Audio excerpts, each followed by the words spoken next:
গৌৰৱ গগৈৰ কোনো জনপ্ৰিয়তা নাই। আৱেগতহে যোৰহাটবাসীয়ে গৌৰৱ গগৈক ভোট দিছিল। হিমন্ত বিশ্ব শৰ্মা এদিন আহিয়ে গৌৰৱ গগৈৰ ভেটি নস্বাত কৰি পেলালে। বিলাহীত 1.5 মাহ 2 মাহ থাকিও কাম নহল গৌৰৱ গগৈৰ। গৌৰৱ গগৈক কঠোৰ সমালোচনা বিধায়ক ৰূপজ্যোতি কৰ্মীৰ। মই আগৰ পৰা কৈ আছিলো গৌৰৱ গগৈ আৱেগৰ সূত্ৰত যোৰহাটবাসী ৰাইজে তেওঁক ভোট দি জিকাইছিল। প্ৰকৃততে তেখেতে সাংসদ ৰূপে তেওঁ নিৰ্বাচিত হ'ব নালাগিছিল। আৰু ইয়াৰ প্ৰমাণ কৰিলে ইয়াতে যে গৌৰৱ গগৈৰ কোনো জনপ্ৰিয়তা নাই। আৰু গৌৰৱ গগৈ ইয়াত আছিলে 1.5 মাহ 2 মাহ ধৰি পেলাই। আৰু ইয়াত হেমন্ত বিশ্ব শৰ্মা ডাঙৰীয়া এদিন আহিয়ে গৌৰৱ গগৈ গোটেই ভেটি নক্সাত কৰি পেলালে। মই আগৰ পৰা কৈ আছিলো গৌৰৱ গগৈ আৱেগৰ সূত্ৰত যোৰহাটবাসী ৰাইজে তেওঁক ভোট দি জিকাইছিল। প্ৰকৃততে তেখেতে সাংসদ ৰূপে তেওঁ নিৰ্বাচিত হ'ব নালাগিছিল।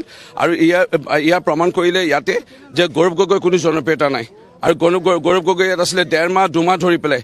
আৰু ইয়াত হেমন্ত বিশ্ব শৰ্মা ডাঙৰীয়া এদিন আহিয়ে গৌৰৱ গগৈ গোটেই ভেটি নক্সাত কৰি পেলালে। মই আগৰ পৰা কৈ আছিলো গৌৰৱ গগৈ আৱেগৰ সূত্ৰত যোৰহাটবাসী ৰাইজে তেওঁক ভোট দি জিকাইছিল। প্ৰকৃততে তেখেতে সাংসদ ৰূপে তেওঁ নিৰ্বাচিত হ'ব নালাগিছিল। আৰু ইয়াৰ প্ৰমাণ কৰিলে ইয়াতে যে গৌৰৱ গগৈৰ কোনো জনপ্ৰিয়তা নাই। আৰু গৌৰৱ গগৈ ইয়াত আছিলে 1.5 মাহ 2 মাহ ধৰি পেলাই।